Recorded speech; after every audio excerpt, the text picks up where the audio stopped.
200 भी न आ जाएं तो इनकी गनीमत है। क्या बात कर रहे हो, 400 क्या मतलब है? ये घबराए हुए लोग हैं, ये डरे हुए लोग, और इतनी बुरी तरह से डर गए, और इनके पुत्ते कहाँ से खुल गए। ये एक्चुअली हार चुके हैं। ये इन्होंने कब बोला 400 का नारा पार कब बोला है? जब इनकी पोल खुल गई, जब ये इनका ये भंडाफोड़ हो गया कि इन्होंने इतने हजारों करोड़ रुपए के जो बॉन्ड लिए, इन्होंने रिश्वत ली है। 10 साल लगातार इन्होंने बॉन्ड, जो इलेक्टोरल बॉन्ड की रिश्वत ली है, इनका रिश्वत का भांडा फूटा। अब ये घबरा गए। एक ही पार्टी थी, सपा ने रिश्वत ली, बीजेपी ने रिश्वत ली, कांग्रेस ने दी, सारी पार्टियों ने रिश्वत ली। सारी पार्टियां, जितनी भी मनवादी पार्टियां, आप पार्टी हो चाहे बीजेपी हो, कांग्रेस हो, जितनी पार्टियां, सारी पार्टी रिश्वत लेकर सरकार बनाती है। एक ही पार्टी है बहुजन समाज पार्टी, जो ईमानदारी से, एक ही पार्टी है ना जिसका इलेक्टोरल बॉन्ड में 1 रुपया नहीं, 1 रुपये का चंदा नहीं लिया। तो बहुजन समाज पार्टी ईमानदार लोगों की पार्टी है। और तो बीजेपी घबरा गई जब इनका भंडा फूट गया। इन्होंने कहा अब तो हम गए। तो अब जब ये डरे कि अरे इनके तो ये तो घबरा गए, इनकी सरकार जा रही, तब इन्होंने नारा लगाया 400 पार। दरअसल ये 200 भी सीटें मिलना बहुत मुश्किल है इस बार, और यही सच है। वोट में सेंधमारी करने की कोशिश कर रही है बीजेपी। हाँ, बिल्कुल ठीक कह रहे हैं आप। तो वो एजेंट लगा रही है। बीजेपी क्या कर रही है? बीजेपी का कभी यहाँ से जयंत को यहाँ से तोड़ लिया, कहीं वहाँ से अब ये कर क्या रहे हैं, कभी राजभर को तोड़ लिया, कहीं किसी को तोड़ लिया, ये डरा करके ईडी से, सीबीआई से, तो ये करके। और एससी के, अरे ये चंद्रशेखर को नगीना से ये खुद थोड़ी लड़ रहे हैं, ये तो बीजेपी लड़ा रही है।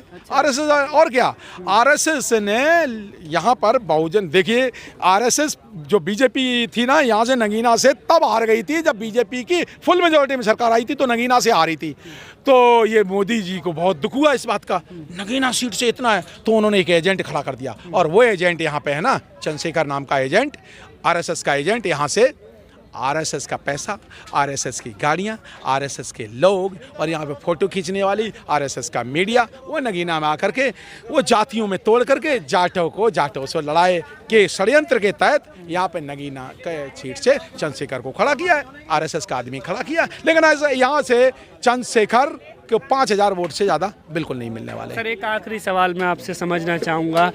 कहा जा रहा है, बहुत सारे लोग कह रहे हैं 2024 का चुनाव बहुत महत्वपूर्ण है लोकतंत्र के लिहाज से, कि विपक्षी दल और तमाम संवैधानिक संस्थाएं, उनको जो है कहीं ना कहीं दबाव है, डर है, किस तरह से देखते हैं? डर तो है।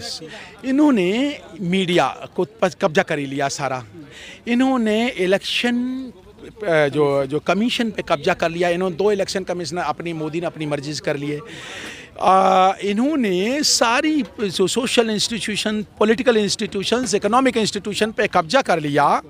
हाँ, उसके अलावा इन्होंने डराना, हर पार्टी के नेता को डरा दिया। अभी उसको केजरीवाल को बंद कर दिया। उधर वहाँ पे जाकर के जो एसटी लीडर जो है वहाँ के हेमंत सोरेन को बंद कर दिया। तो ये डरा रहे हैं, लेकिन ये बहन जी को नहीं डरा सकते। ये बहन जी से डरते हैं। ये बहन जी से क्यों डरते हैं? 2019 में ईडी थी, सीबीआई थी, लेकिन तो बहन जी ने तब भी एक जो गठबंधन किया था ना, बहन जी नहीं डरती। तो बहन जी को ये नहीं डरा सकते। बहन जी से मोदी डरते हैं, और बुरी तरह से डरते हैं। वो मोदी बहन जी के अलावा बहुजन विचारधारा से डरते हैं। वो बाबा साहब अम्बेडकर से डरते हैं। वो मान्यवर काशीराम साहब से डरते हैं। मुस्लिम वोट बीएसपी में पड़ेगा, जो पहले गया था सपा में।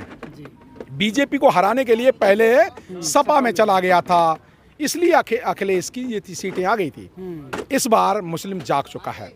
सारा मुस्लिम वोट बीएसपी में पड़ेगा, और दलित मुस्लिम कॉम्बिनेशन 168 सीटों पर। पूरे भारत में अगर दलित और मुस्लिम इकट्ठे हो जाएं तो वो 168 पार्लियामेंट की सीटें जीत सकते हैं।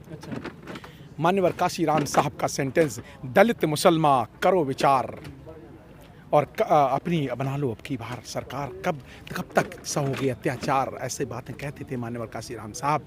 अब वो वक्त आ गया है, दलित और मुसलमान जाग चुका है। अब वो विचार कर रहा है कि दलित मुसलमान करो विचार, कब तक सहोगे अत्याचार।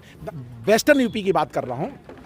दलित मुसलमान जाट, कहीं है दलित मुसलमान ठाकुर, कहीं पे दलित मुसलमान ब्राह्मण, कहीं पे प्रजापति दलित मुसलमान। इस तरह से कम 3 और 4 जातियां जो बहुलता की जातियां हैं वो मिल करके इस बार टक्कर दे रही हैं। और बहुजन में तो सभी ब्राह्मण क्या ठाकुर क्या सभी लोग हैं ना, बहुजन समाज, तो सर्वजन की विचारधारा में ये पार्टी इस बार सत्ता में आएगी माननीय। Thank you. जय भीम, जय भारत।